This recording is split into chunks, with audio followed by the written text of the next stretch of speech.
Hi, I'm Kacey. And I'm Gianni. I never finished reading the Animorphs books as a kid, and I still haven't as an adult. And I've never read them. We can't tell you where we live. But we can tell you that we want to revisit these books as adults and dive into what we would keep or change if we were to put it on TV. Two friends, 50-something books. Welcome to morphinbuddies. And then the music kicks in, and then people are just so ready. Rolling. Rolling. Limp Bizkit, you know? Oh, is that Limp Bizkit? I don't know. I think so. Hey everybody, welcome to the next episode of Morphin Buddies. Me, your host, Kacey Cisnowski. Just operating at half energy today because I either have bad allergies or a sinus infection. And we got Mr. Gianni DeMaia, equally in bad shape. Dude, the allergies season is what I can only describe as, do you remember in the beginning of Watchmen when the comedian just gets his ass absolutely kicked and then thrown out of that building? That's what allergies are doing this season. It's bad, dude. They're just brutalizing me at every turn. But yeah, my voice also sounds like shit because here's the thing, Kacey. I now officially know 8 couples that all got engaged in the span of, I think, like the last year, and it's taken its toll. It's really it's cuffing season. It's cuffing season indeed. Oh my God, how lonely are you? So thank you so much for asking. So lonely. Thank you so much for asking. I'm hanging on by a thread. So how many of these weddings are you going to be the flower girl? A lot. I don't know about the flower girl so. specifically, but I am officiating one. And I am... That's cute! And I'm best man for at least 2. And we'll see how the others shake out. You've got a lot of money to spend coming up here. Not at all, no. So I was like, engagement party galore this whole week. And I was like, all right, we're going to get through it. We're gonna cook with some real gas. And then... things just slip away from you. You know what I mean? And then all of a sudden, I was deliriously tired yesterday at an engagement party, just like eyes bugging out of my head, and I was like, "We're here. We're getting through it. Here we go. We're getting through it." Yeah. And then I slept last night finally, and now we're here. And my voice sounds like this, so I apologize to the viewers. It's all right. I sound kind of nasally and a little stuffed up. Sorry, folks. But you know what? It is what it is, and we shoulder on. Is that the word? Is that the phrase? It is now. All right, that's what we shoulder on. We shoulder forward. We 10 toes down, we take this world. Hell yeah. Get those piggies in the dirt, baby, because we're walking. Squirm those piggies around in the mud where they belong. Wow, this what a great start. Went to the market, and this one started a communist movement. This little piggy stood up to fascism. And this little piggy just cried. Speaking of piggies, we had one of our favorite little piggies write to us, Mr. Ryan. Stop.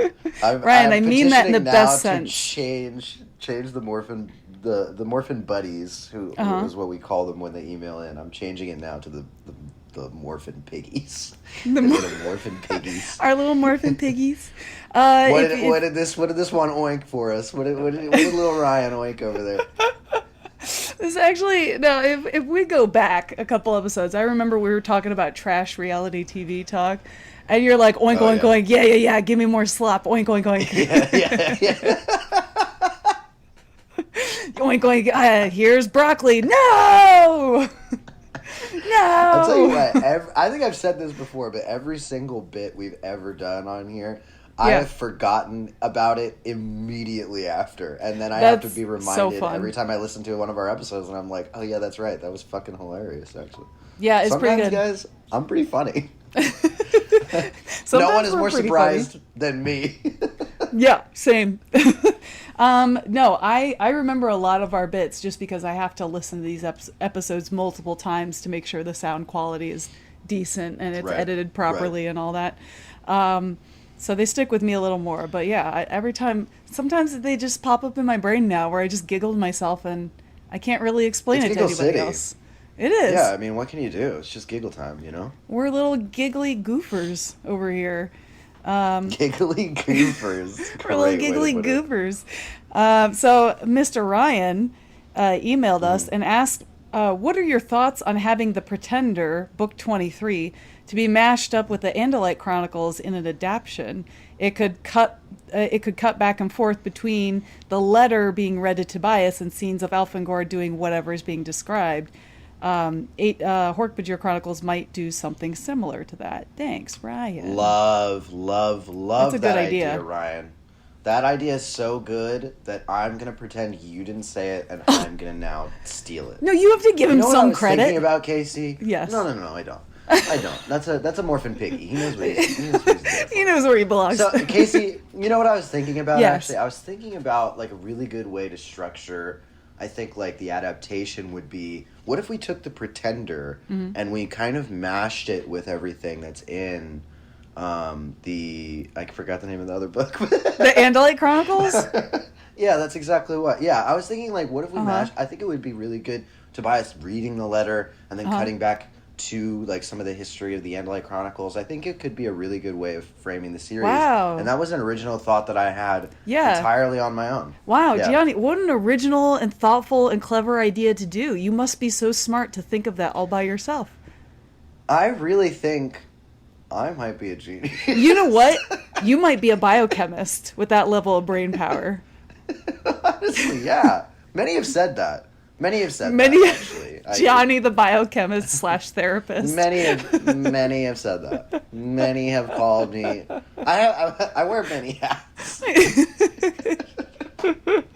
Ryan, sincerely, that's a brilliant idea. That's a really great idea, actually.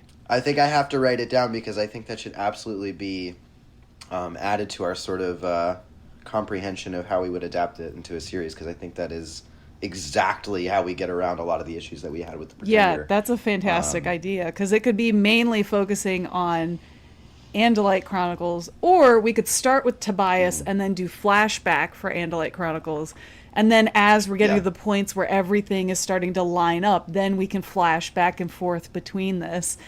Oh, and the emotion and non-emotion on little Tobias's face. Oh, the feelings. I think that would be really captivating. I think that's a fantastic idea. So Gianni, what an original, brilliant take. Thank you. This is what I do. You know, I give people what they want. What do they want? Great ideas. They want great ideas, Gianni. That's what they want. When do they want them? Right now. Right now. And speaking of great ideas, today we're going to be talking about a great idea that happened in this book number 26, The Attack, where Jake is morphing into a tiger in the middle of a jump on the front cover. Yep. One of the great ideas, sorry to spoil it a little early, we get a little kissy action in this book. Casey, you know, you are. I was so excited for you, Gianni. No, I was so excited. Through the roof. I was electric. I knew it. Finally, you know, here I go, edging me for fucking 25 books, and then they give me what I want. You know what I'm saying, dude? Gianni, were you surprised? Yeah, that it happened the way it did. Yeah. Because I was like, yeah, another one of these. Where, you know, because I thought it was just gonna be another one of those like little hoity moments. You know what I mean? We used to call it. I had a buddy, and we were talking about how, like, you know that thing where, like, you almost kiss somebody, and we kept calling it, like, the invisible, like an invisible kiss, where your, like, heads are just really close together, and you're like, are we gonna kiss? And then you don't kiss. So then it was like, how long was the invisible? We were like, oh, that's like a 5-second invisible. It's like 5-second invisible. That's a long invisible. Yeah. 10-second invisible. That's a crazy long invisible. I thought we were gonna get an invisible. You know what I mean? It was gonna be like lingering heads. They were gonna be just really close together. Yeah. Ooh, not at all. Them lips smacked, and then You had a stroke? I started going. I had to I had to put it down. I had to clean my apartment. I was like, oh, yeah, I was like cartoon maniac. All of a sudden, you just saw a dust cloud where I once was. Wow. It was exhilarating. Wow. What an experience. Wow. And wow, it was guys. in front of all the friends. Yeah, and they're crazy. Well, I love... You're in middle school kissing in front of your friends, you're going to get shot with a gun. But they were all like, yeah, okay, you guys finally kissed. Jesus. Well, maybe you and I should kiss, Rachel. Yeah, if you want a knuckle sandwich was basically like... But we got a little smoochy kissy here between Jake and Cassie. And it was well earned. It was so good. It was so good. Gianni came to completion, and it felt good.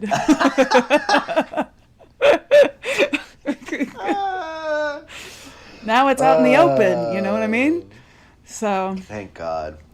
Very happy. Thank fucking God. What if they break up? So besides the kissy bit, what did you think of this book, Gianni? All right. Well, I'm gonna start by saying this, fellow Jake haters. It's not looking good for us. It's not looking good for us. Unfortunately. We told you, Gianni. We told you. Unfortunately, he's cooking with some real gas. I gotta give this guy his credit. Yeah, he is. I gotta give this guy his credit, guys. Heck listen, yeah, baby. Here's the thing. I'm 10 toes down, and I'll always stay 10 toes down. Those piggies are deep in the dirt. But I will say I feel like I'm holding on to a hot air balloon for dear life right now because Jake kind of sick with it in this book. He kind of sick as hell. He's got great ideas. He has a fucking like 80s action line at one point for like the best part. It's fucking sick as hell. He's balling out this book. I was like, shit. And then he like does some other shit. You're like, dude, this guy is sick as hell. He's so good. Unfortunately, he puts his life on the line before everybody else. Dude, unfortunately, he's kind of sick with it, guys. And here's the thing. He might, I don't know, he might not be nominated for most hated character at the Buddy Awards. We'll have to see. Wow. Because he's creeping up. Now, granted, they still took the time to throw in some fucking shit that just made me mad. Where Tobias was like, well, I was looking for you, fearless leader. I was like, get out of here, nerd. Fucking loser. But, on the whole, Jake haters, it ain't looking good for us. Jake kind of sick with it, this book. This book could have easily been, when you pitched it, like you pitched it like it was your idea, but when you pitched it... It was my idea, actually. You basically wrote it. I basically wrote it. When you pitched the plot description, I was like, okay, so we're just going to do like Mortal Kombat. And I was like, all right, this is going to be stupid as hell. And for all of the flack you could give the book for how it sets up its premise, because I've talked about this before, but like the limitless but also contrived limitations of the Ellimist always get on my nerves just because... It just kind of seems like you could snap your fingers and fix the world, but you just actively choose not to, except when you decide to snap your fingers and save the world. But for all of the flack I could give it for that, this book ended up being so fun. Yeah, so this thrilling. book was really fun. So exciting. It was like the Flash Gordon episode of the Animorphs where we're like, we go to a new planet. The planet is cool and intriguing and exciting and fun and very weird. The new alien species is fun, eccentric, very fucking weird, and very cool to learn about. And then you have like the highs and lows of the romance subplot took off, and then we kind of get like a face to face with the real like big bad of the universe. We get this harrowing and almost like unmatchable villain element in the Howlers. We get like just these intense and visceral action scenes, and then it ends and you're like, shit, I want that all the time. Like, it really felt like a climax for the Animorphs in like every way. So this was one of my favorites in the series, I think for sure, because it was just so much fun. But I don't know, what did you think? Yeah, well, at the beginning, at the start, and I think it's because of the synopsis, my brain was like, I don't want to read this. Yeah, this is gonna not matter somehow. Yeah. I was just kind of at the place where I was like fighting myself to read it, and I was like, no, get through it. And so like the first bit before they take off to the planet, I was like, all right, it's fine. Okay, Elemis is popping in, whatever, cool. And then once they get to the new planet, I was like, whoa. And then I was immediately pulled into the story. And I was like, okay, this is actually really fun. And like the new alien race, I kind of imagine them like a bunch of like Wattos from the Star Wars prequels, but without wings. Something like that too, yeah. Yeah. They were like, they didn't have wings, but like that's kind of how I imagined them. And they were really fun. They had their own quirks and like weird things. And I did like the seemingly, you think you're going to attack one of the howlers and then it doesn't go the way you think it's going to go. And then you're like, wait, okay, this is actually going to be a lot harder than we had originally planned. And, I thought the cover of the book, Jake should be morphing into a howler, not a tiger. We can have tiger anytime. I would love to see a howler on the cover. I want to see a howler, some howler action. But maybe it was too complex to photograph a howler, on set that day. It might have been. I get it. So anyway, it's tough for these guys. And then like the whole backstory you learn about them. I thought that this book took more complex twists and turns than what I was really expecting, and of course the romance was really nice, and just a bonus, a cherry on top, some would say. And I really enjoyed it. I thought this was such a fun adventure read, and I was like, damn dude, I really enjoyed it. I thought it was a lot of fun, and it ended way better than what it started, I feel like. So oh yeah, for sure. I like it. It was genuinely very good, and really felt like we moved the plot forward in large ways. For sure. The stuff they reveal about like the symbiotic relationship of the new alien race and how that maybe reflects what our current predicament is and stuff. Like, really did feel like, wow, we're taking big strides here, big swings. But not that you asked, but definitely clear and obvious. This one was not ghostwritten. This one was not ghostwritten. Applegate was cooking with absolute gas. Yeah, on this she one. was. This was a fun time. Was. So I really love this. I thought this was so much fun. Also, I meant to mention this earlier. After Gianni and I recorded the last episode, we saw K.A. Applegate's on tour. Oh yeah. But bad news, she's not coming to New York, which we're like, what the heck is up with that? Yeah, so this is our petition for you guys to start harassing K.A. Applegate. Come to New York. Don't harass her. No. Be polite and kind. No. Bully her. And say the morphin Gianni, she's 61 years old. How dare you? Listen here, girl. Ooh. Why you want to get over to New York? No, we got a petition to get her to New York so that we can meet her because we deserve that. We absolutely deserve that. And then we went down a giant rabbit hole of like all of her different works and series that she's done.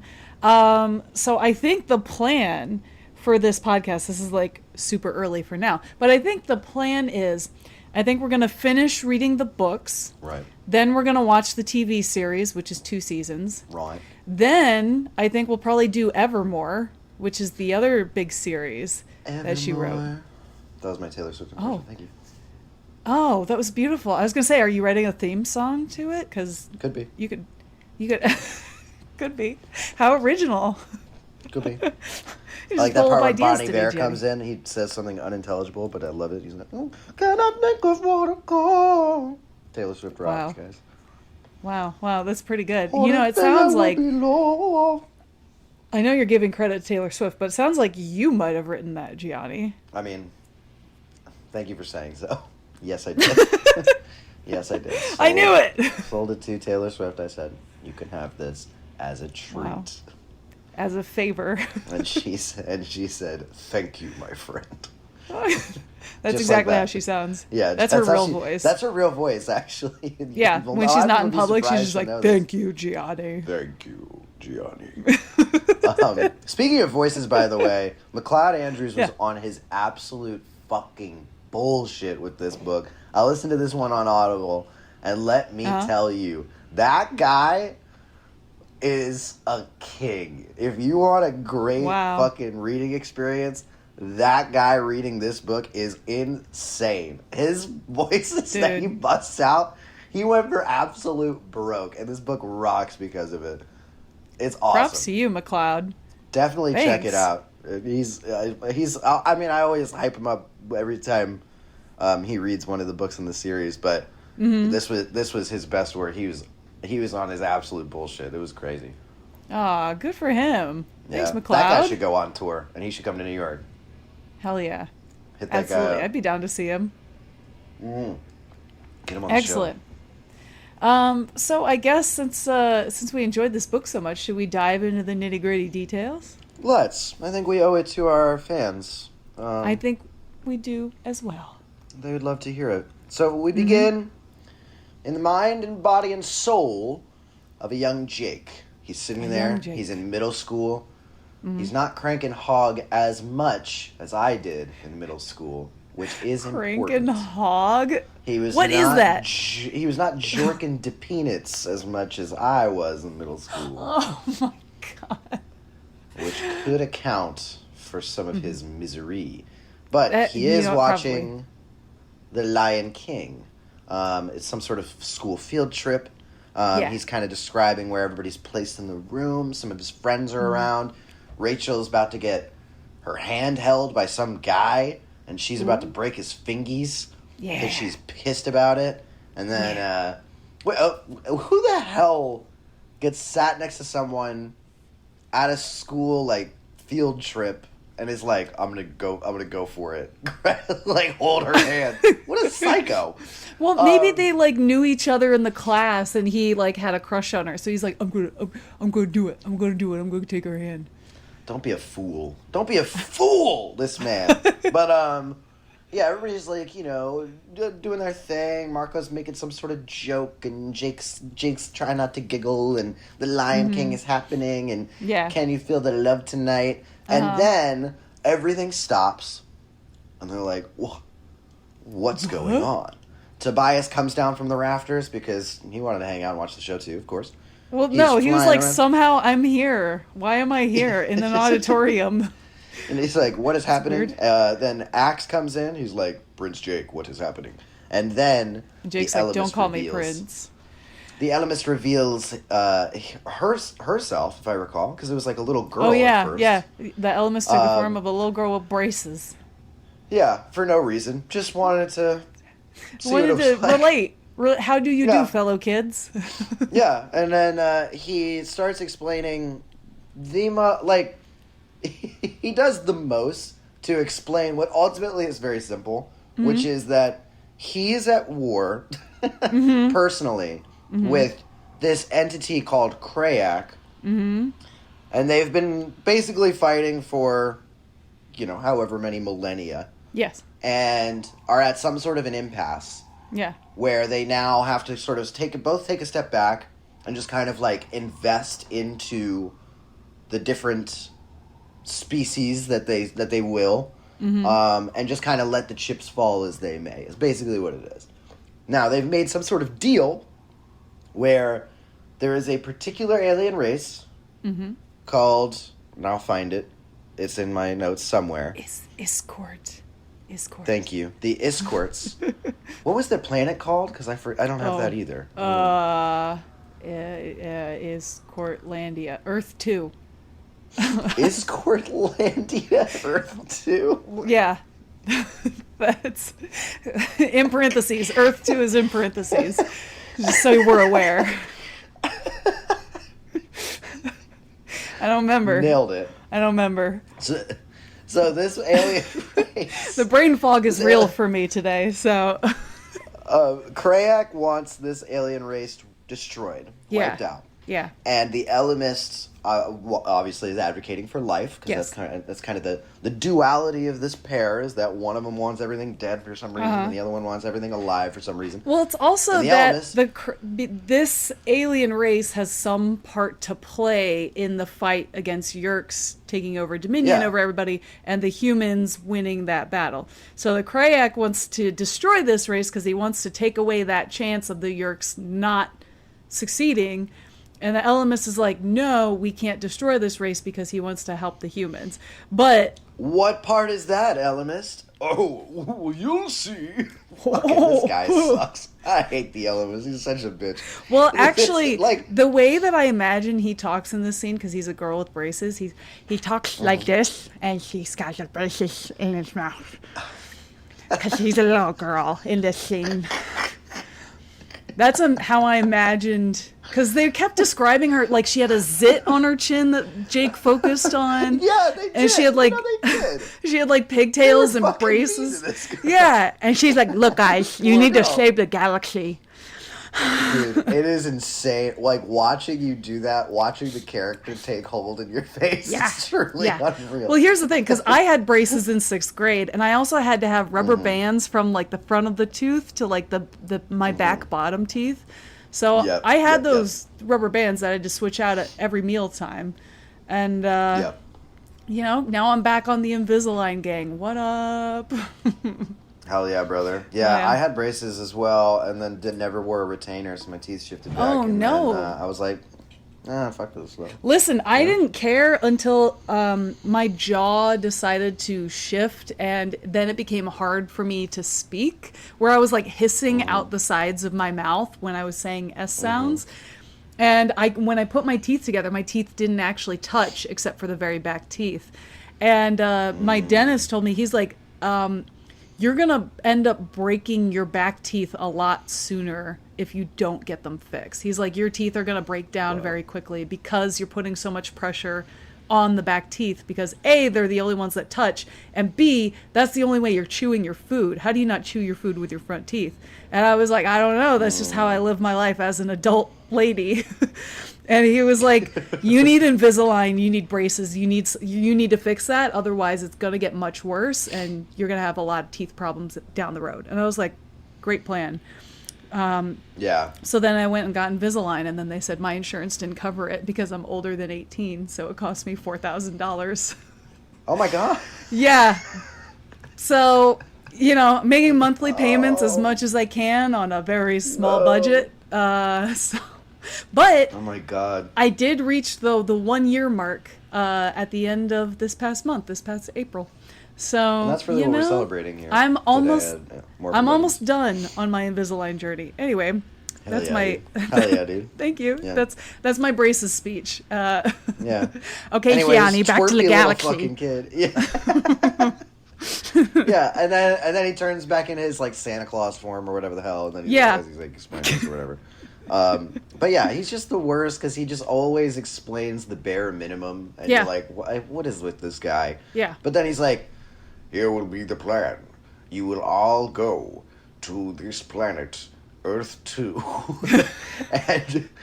and you will fight 7 of you on 7 of the Krayak's men. Yeah. And they're like, oh, who will Krayak's men be? And they're like, it's Howlers, which I forgot, but the Howlers were that alien race that wiped out Eric's android race, the Chi. Basically, like, committed mass genocide on that race, and almost eradicated them from existence. Mm-hmm. That's who the Howlers are. So very, very scary, just in name alone. Yeah. Now, we've never seen a Howler. Nope. It's been many books since they were mentioned. But the Howler, they're going to be up against 7 Howlers on this alien planet. Mm-hmm. So, they're going to get placed there. Yeah. The Animorphs thinking to themselves, well, there's only one... Hold on, let me double check the map here. Push his glasses 1, 2, 3, 4, 5, 6 of us. There's only 6. Oh, gee, Jiminy Chillikers. Who's going to be the 7th? And it's going to be Eric, who... as I said last we spoke, is fucking useless. Because... he's not useless. He has holograms. Yeah, and he lets you fucking know about it, doesn't he? This guy was fucking hey, he's good. Coming in, he's absolute dead weight. Who the hell? He's was not like, dead weight. Yeah, How dare you? total dead weight. No, I will not let you desecrate Mr. Eric King. Here's the thing, Casey. He's called King for a reason, Gianni. If you're playing football, Yeah. say a 7-on-7 football, Sure. right? And you got all the positions covered. You got, Well, there's more than 7 quarterback. positions in football, but okay. This is true, but say you got in the 7-on-7 roundup, Sure. right? You got the quarterback, Uh-huh. you got the center who's going to snap the ball. Mhm. Let's say you got another blocker or whatever. Sure. You got everybody positioned out. Yeah. You got some wide receivers. Yeah. You got your running Yeah, back. Everybody's there, Yeah. and one guy just stands there. Yeah, that's the coach. No, That's the coach. on the field. He on the just field. stands there on the field. That's the. I don't know about you. That's the but I referee. would be upset. That's the I would be referee. upset at that guy. You're probably right. He's probably not pulling his own weight, but perhaps he's scanning the enemy line to look at their weaknesses and then lets the rest of the team know, hey, these are his weaknesses. This is how you can get him. It's not even a thing, though. Jake does that.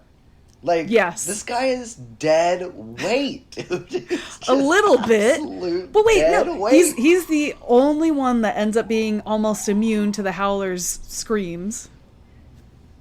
So, but then he, the fat good that.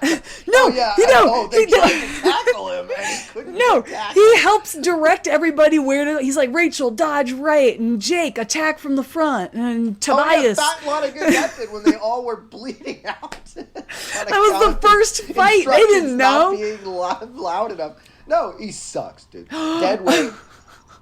Dead weight. Boo. Boring. Wow. Poor Eric. Kick him out. Eric, Who the hell? The Elemist is a fucking moron. He's like, He's I not. know who I'll choose. No, he is 7 Mr. Howlers. I know who I'll choose. 6 fucking 8th graders. And 1 dead weight who actively is programmed not to do any violence. Gianni, he's our exposition guy. You know what I mean? He lets us know. He tells it how it really is. I hate him. I hate him. I don't know who I'm more mad at. The Elemist for choosing him or him agreeing to go. Knowing full well he can't do a fucking thing. Oh, no, he did help retain information. Because he's a robot, it stores in his computer chip memory, so it can't be altered. So he gets all the information. So no, it gives him more information to fight back. Yippee. Oh my god. Listen, folks, you should email us to let us know. I know how I'll fight you. The power of knowledge. Knowledge is power, Gianni. That's how the phrase goes.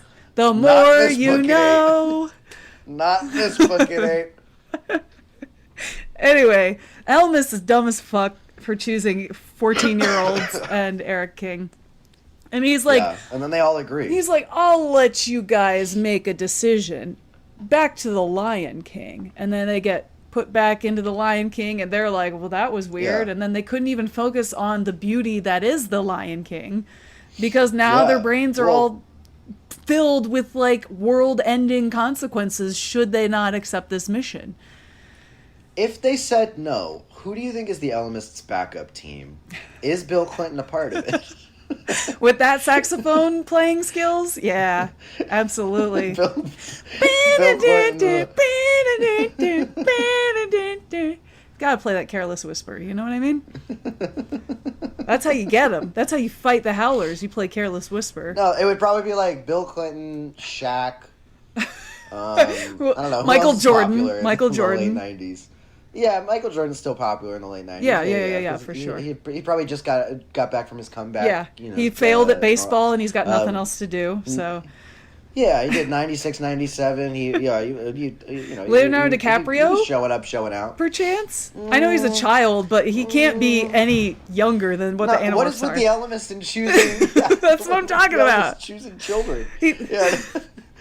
No, No, it needs someone with some real chutzpah. Some chutzpah. Some real gravitas, you know? Could do Johnny Depp. Maybe he was in his crybaby era then, wasn't he? Yeah, but like, I mean, what's Johnny Depp gonna do that? Be hot. That like Bill Clinton can't and do, cry you know? the one tear, you know, The and that stops gets the howlers. Tear going? Yeah, that stops the howlers in their tracks.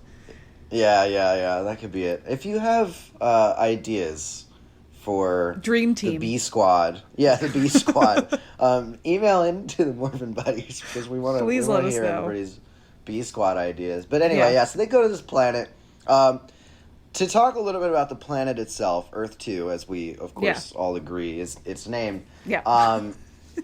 Basically, the way it's described is it's like some sort of structure that just kind of like endlessly goes up. Mm-hmm.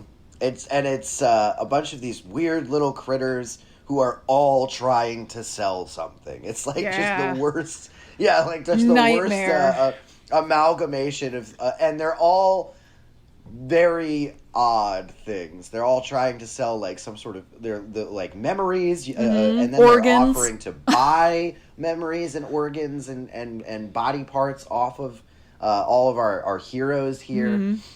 Our heroes are absolutely overwhelmed by the amount, like the sheer influx of the overstimulation of these everything. Critters pining after them. So it's just immediately like a complete sort of overstimulation, I think is the best way to put it. They end up they get a guide meeting up with a guide named Guide. They're like, what's your name? He's like, Guide. And they're like, yeah, we know you're our guide, but what's your name? And he's like, Guide, can I sell your organs? And they're like, dude, okay, Guide. Casey, if you heard McLeod Andrews' voice for this character, oh my god, I think it would change your life. I think it's truly insane what he busts out for this character. It sounds like a speak and spell. Oh my god, but like that's a fantastic. wheezing speak and spell. It's incredible. Can I have your hair? It's truly, it's unreal. Love that. But this becomes easily one of the coolest and best supporting characters in the whole he really canon. does. Love him. Guide is awesome. Yeah. And very helpful. They sell him parts of Rachel's hair. Oh. Which at this point, this is just kind of cool to acknowledge. Eric cuts it. And it looks really good. She gets this fuck-ass bob. Yeah. And then Eric just happens to drop casually that he used to cut. Was it Queen Elizabeth's hair or some shit like that? Something like that. Like, somebody in history. I was like, cool, dude. And also, all right, dude, sick. Rachel makes some kind of comment about something someone's wearing, like, ugh, that looks like LL Bean, gross. And I was like, what's wrong with LL Bean? Is it bad? Is LL Bean bad, Gianni? Dude, you're asking the wrong guy. I'm wearing a shirt right now that is a bear and a deer, and it says beer. I love that. You're asking the wrong guy. I love that. Yeah, I'm just in my Panic at the Disco sweatshirt from when they went on tour in 2019. Fuck yeah, dude. Pretty sick as fuck. Love Panic at the Disco. Sad that they're gone, but I'm sure Brendan Urie will be back one day. Anyway. Yeah. When his voice heals. He needs a break. Although his last album I really loved. Some people didn't like it so much. Yeah. I thought it was fantastic. Sad Clown, I rocks it every single fucking time I try to sing it. Anyway, so Rachel hates on LL Bean, and the guide says that he lets them know that howlers are there and they are trading memories for like weapons and stuff, right? And then as they're going through, Jake actually gets tackled by a howler and he punches it in the face. But psych, it's not a howler. It's a War Maker escort, which Jake thought was a howler because they look different from the rest of the escort. These are just big, beefy boys, have their protein shakes and raw eggs every morning, walking around with their chests puffed out, and they go... Oof. Just like me, frankly. Just like you. But yeah, they basically... So the way it's described, because again, like the sort of...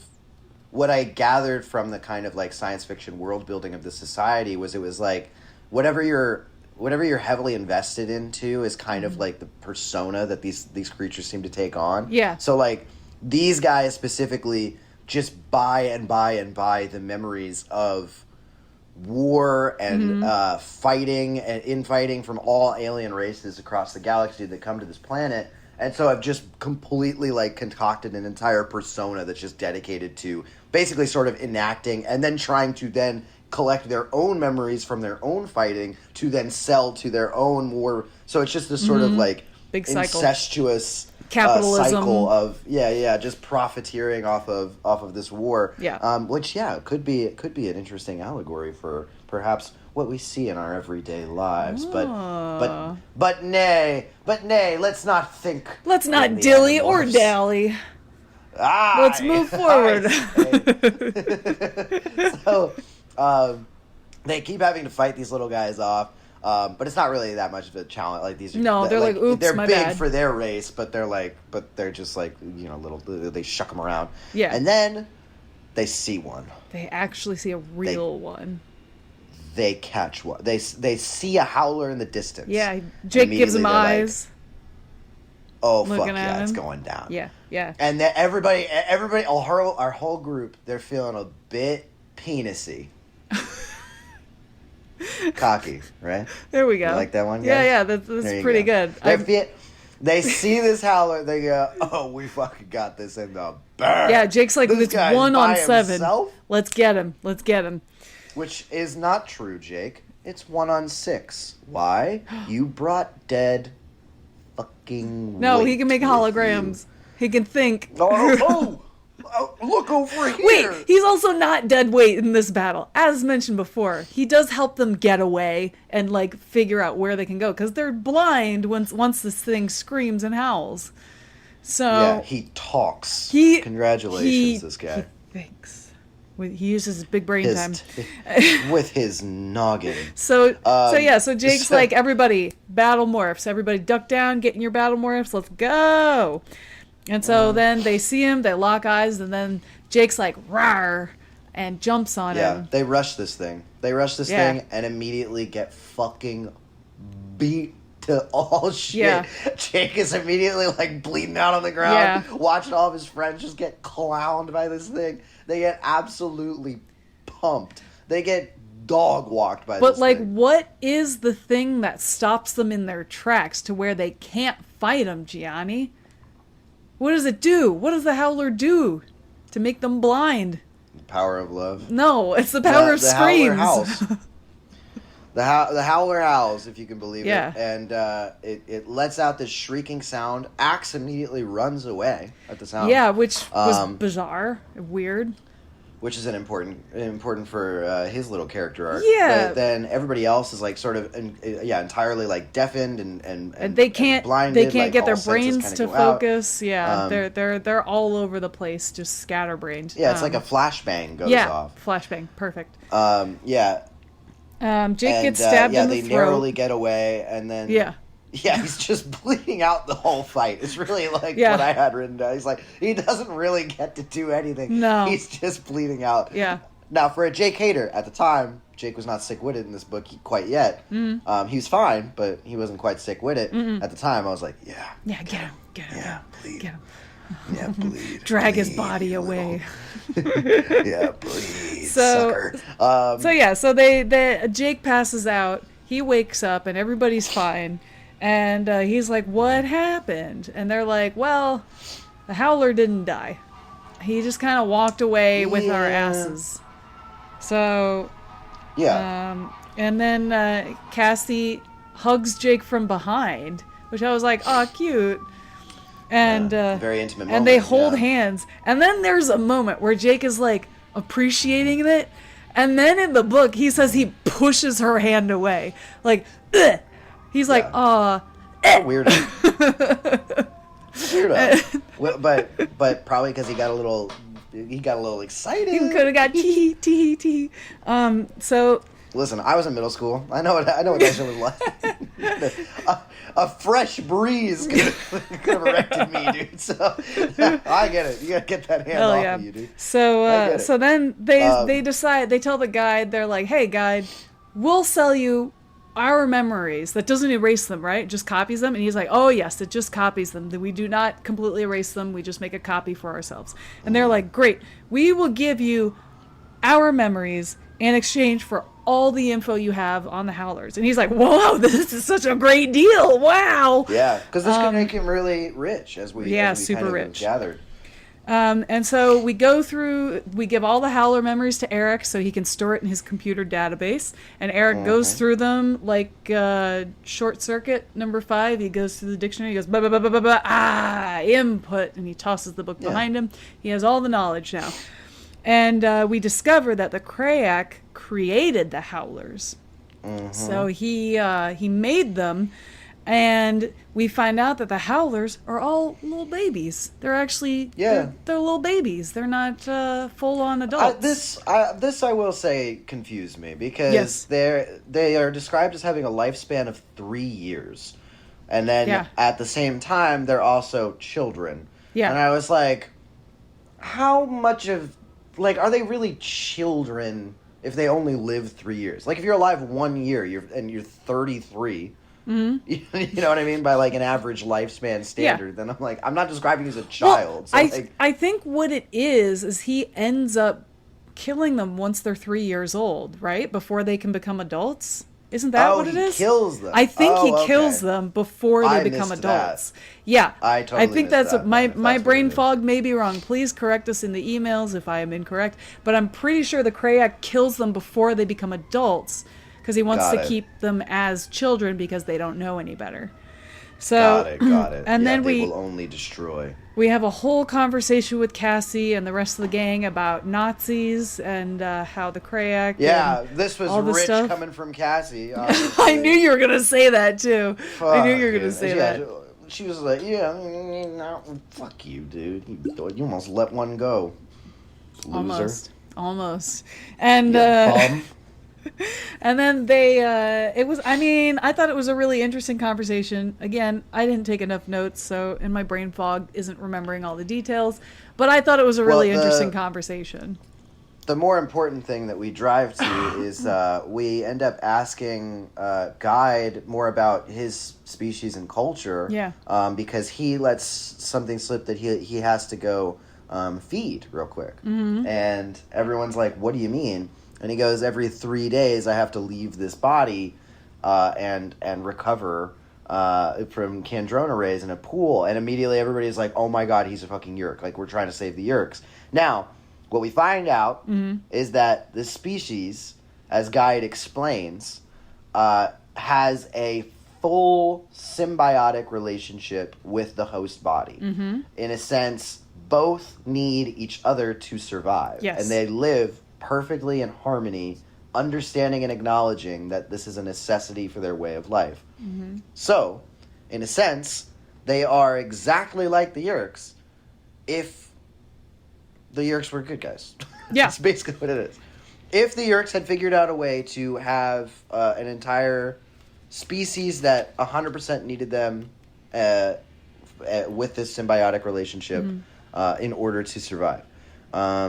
So they realize, the gang kind of deduces with their detective skills that the whole reason that this fight, this pageantry display, this 7-on-7, this 6-on-7 fight is happening is because Krayak obviously does not want the Yeerks to find out that this is possible because it could theoretically lead them to conclusions where they may not have to take over other alien races against their will and could instead find a way to create some sort of symbiotic relationship so that they could live in actual harmony.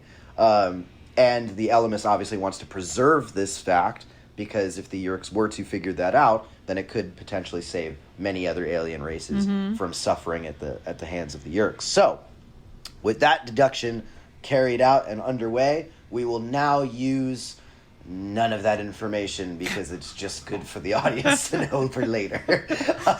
We now go and immediately get swarmed by howlers who have found them. They're pumping poison into the building that they're in to try to get them out of there.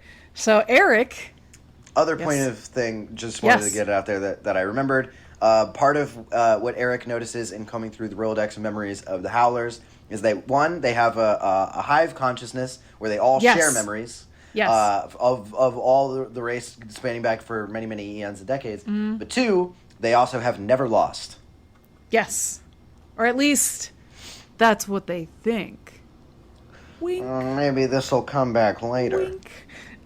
So they're like, wow, how interesting. We'll put that in our back pocket, save it for later.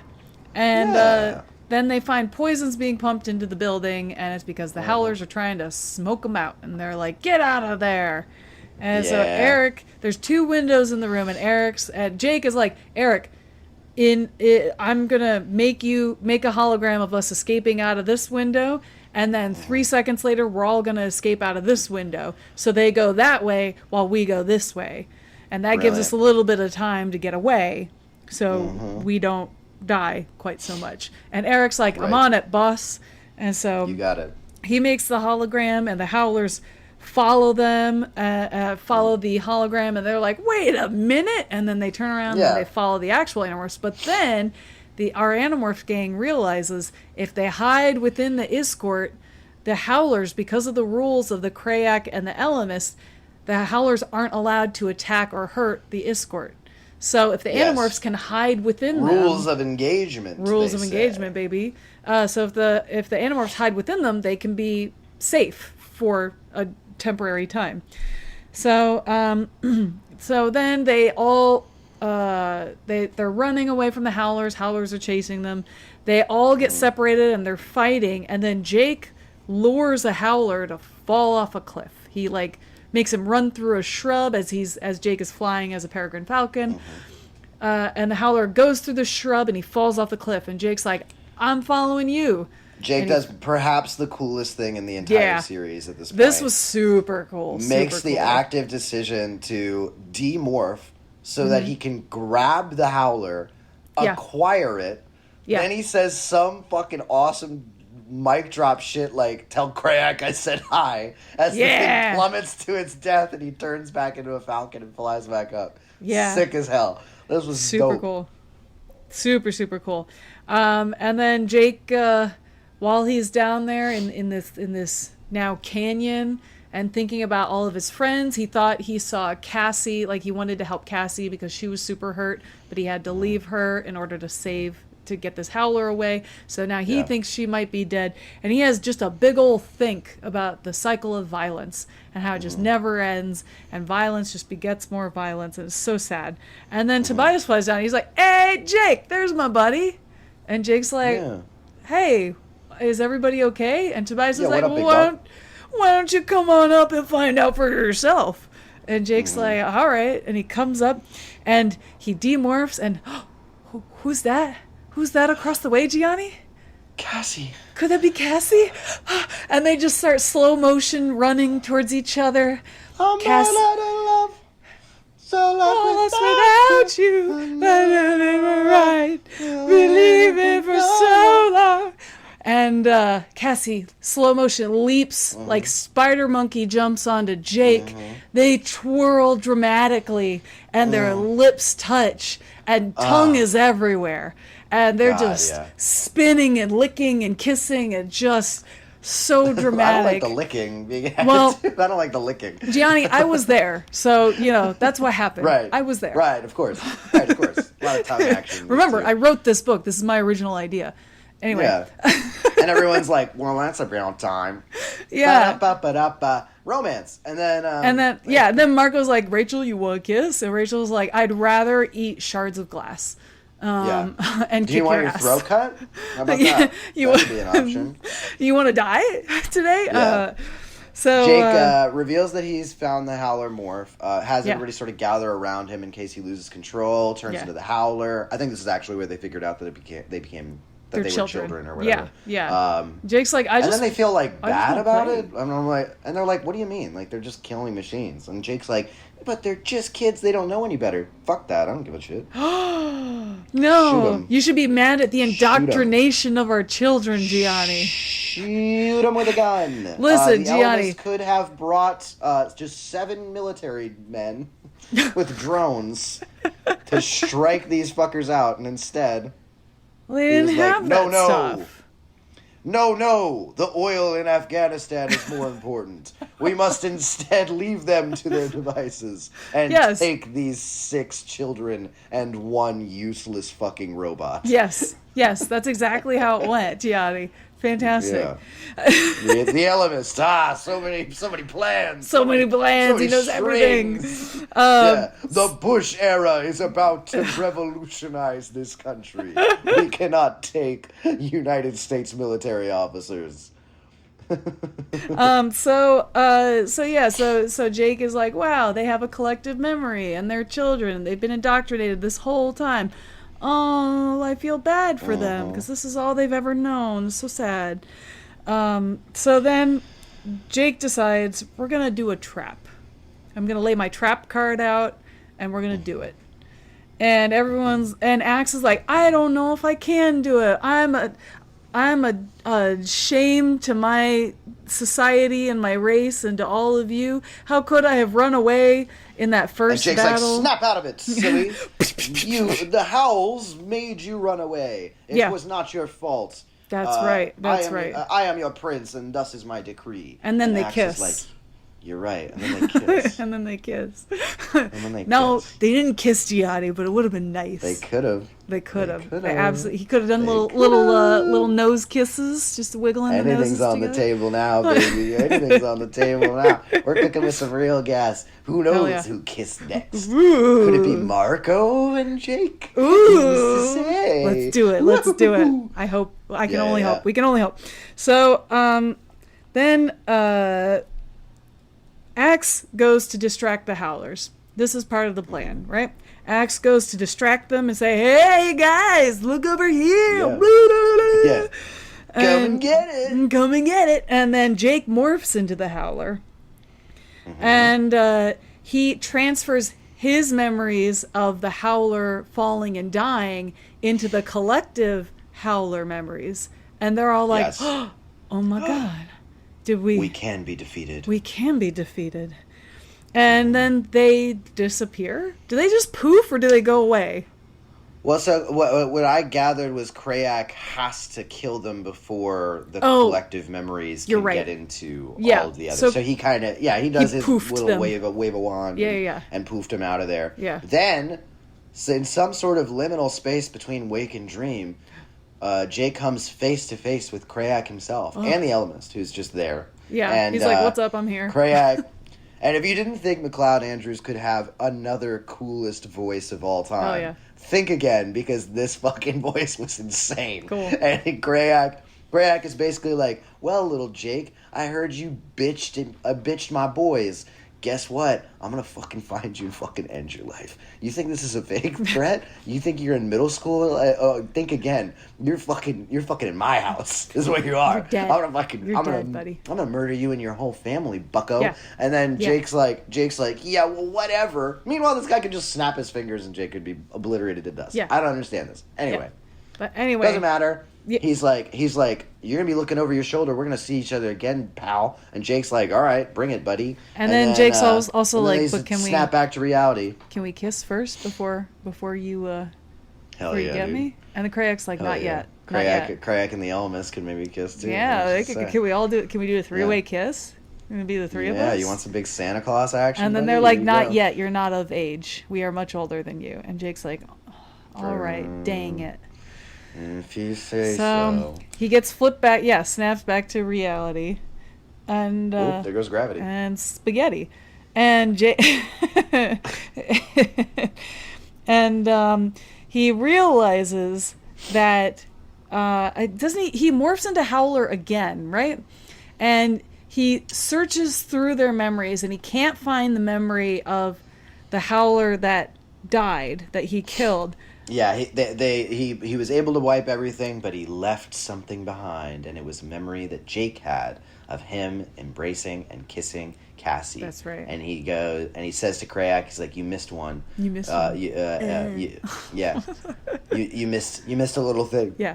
called love. Little thing called love. And then I just wrote in my notes, bummer ending. And I think Jake just like goes to bed and he has more nightmares. And he's like, oh, the nightmares will never end. And like that's the end of the book. Well, he dreams of Cassie, if I recall. What happened? There was something that I thought like bummed me out at the end. I don't remember what it was. Yeah. I don't remember. Maybe it's the brain fog. Oh. Maybe it's Maybelline. Oh, it says here, it says in the Seropedia, the following night, Jake tries to dream about Cassie to keep his mind off the howler he sent plummeting to its death, but finds himself unable to do so. That. That's why it's a bummer. Yeah, that's what made me sad. I was like, oh, damn, Jake. Yeah.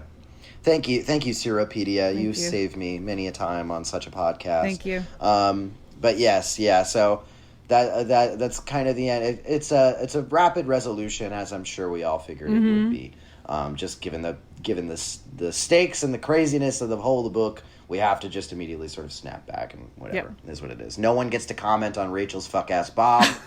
But perhaps Not that'll yet. be for the I next guarantee you, in the beginning of the next book, someone's gonna mention the Bob, and they'll be like, "Oh my God, you look so cute." Hope so. I think so. We'll see. I feel like that's where they can go. Probably be ghost written, so maybe they won't even know. Who knows? Oh, I better check. Is the next one ghost written? I mean, I'm not going to tell you if I know or not. Yeah, don't tell me. There's, if we're in that stretch, though, I'm going to be bummed because this book was. We're not in the stretch this yet. Book rocked. We're not in the stretch yet, so we still got some time before the stretch. So. All right. At a time. Well, there you go. That's the attack. That's the attack. Which was shockingly good. One of my favorites in the series, and I think if you take nothing else from it, I think you should read this one. This was an awesome time. I think this was really good, especially for like a TV episode. This would be so much fun. There's so much details and new things that you can put in this unfamiliar world. You can have so much fun with the creativity of like the characters and what they look like and things like that. Yeah.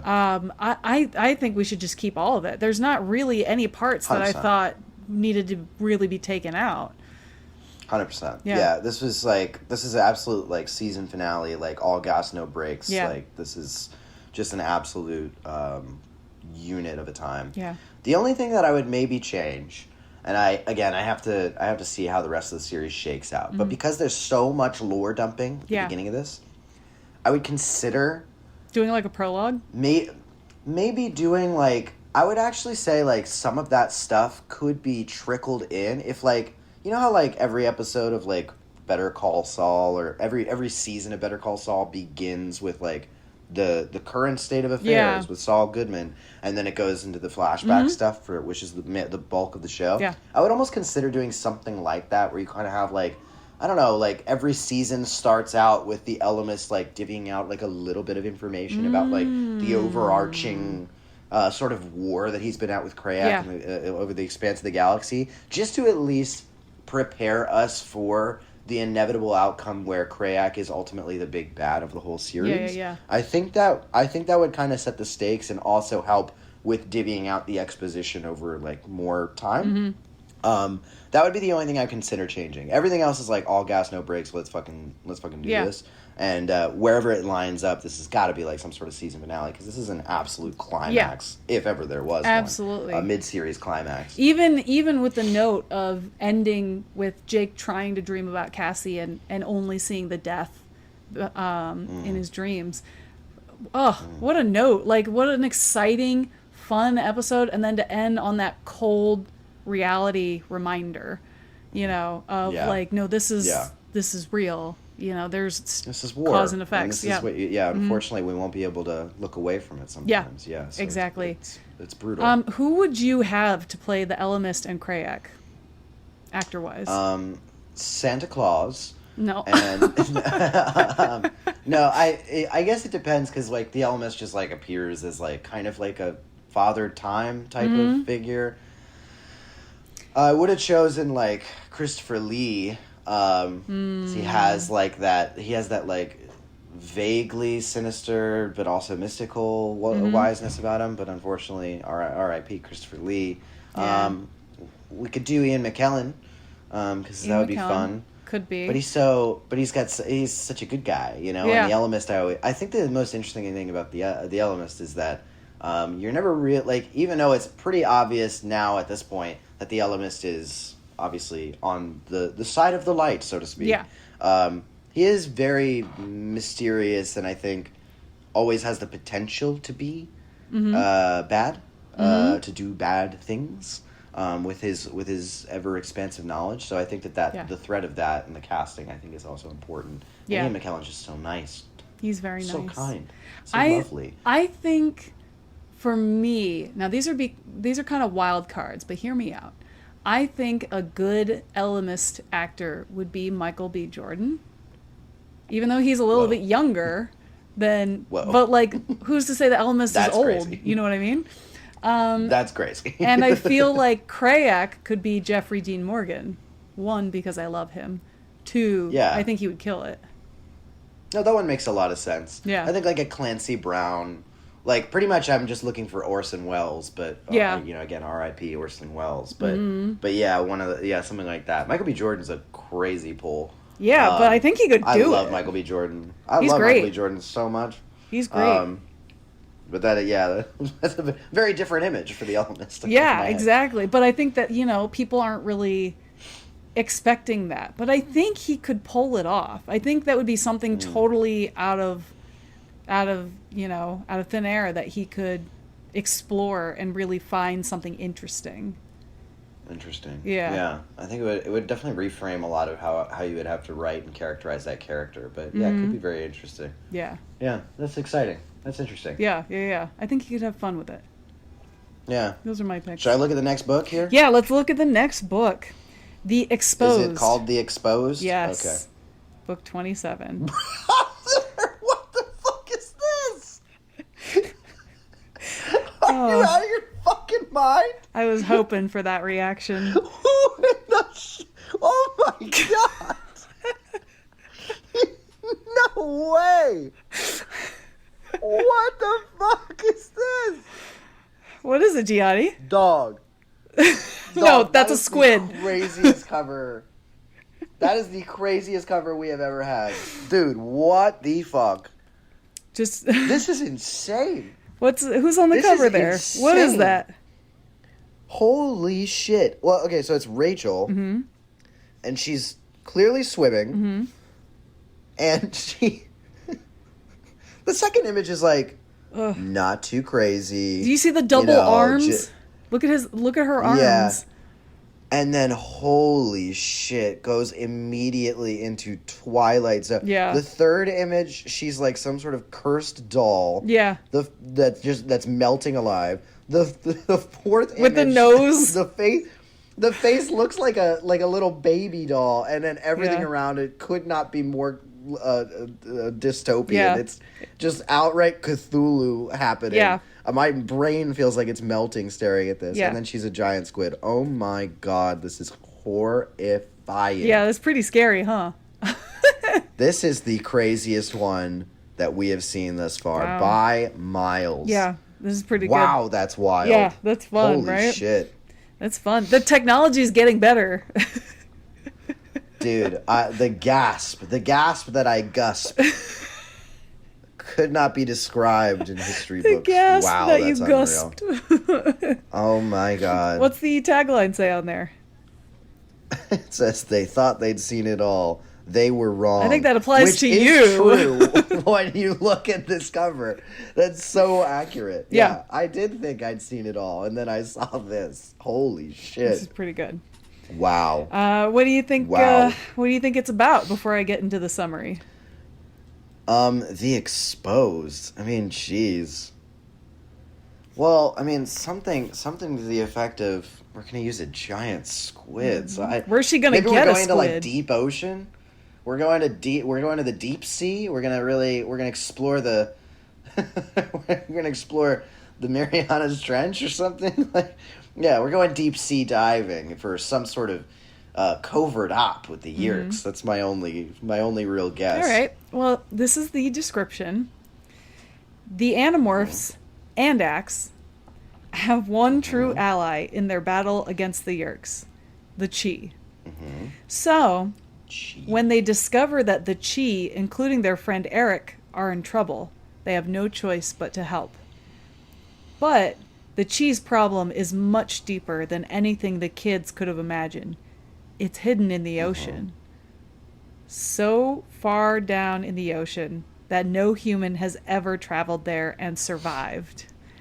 Oh. And the Animorphs realize what will happen if Visser 3 discovers the valuable secrets of the Chi, one of which is the Animorphs. ... Oh, no. Okay. Well, yeah, so I was definitely right, obviously, about having to go to the deep sea, but could not have predicted that we would be so Eric-heavy in so many books back to back to back. I know. That's our buddy. Eric's really seeing the spotlight. Yeah, huh? he's getting some time. Some well-deserved time. Hard worker. Maybe he'll fight something in this. He can't. Maybe he'll do something useful. He can't. His programming says no. But look at this image. I will say, I don't want you to be upset, but there is some of the plot line has to do with holograms. So. Oh, brother, this guy stinks. Thank you for preparing me. Now I can. That's all I'll give you. Now I'll try to enjoy the book. There you go. There's the spirit. That's the Gianni we know and love. What a good sport. Yeah. What a good sport. This is what I do, guys. You're welcome. And listen, if you want to be counted among the good sports that have emailed us, you can also email us. You can email us at our email address, morphinbuddies@gmail.com. That's morphinbuddies at gmail.com. So. Hate it. You love it. Hate that. You love it. Hate you that. Love it. Hate that. You love it. You love it. You love it. Oh, man. Yeah, this was fun. Yeah. We'll see you guys all next time for more tangents and a little bit of talking about a book. There we go. There we go. I like it. That's a good ending, Gianni. All right. That's a good sign-off. Yeah. Yeah, there you go. Bye. Okay, bye.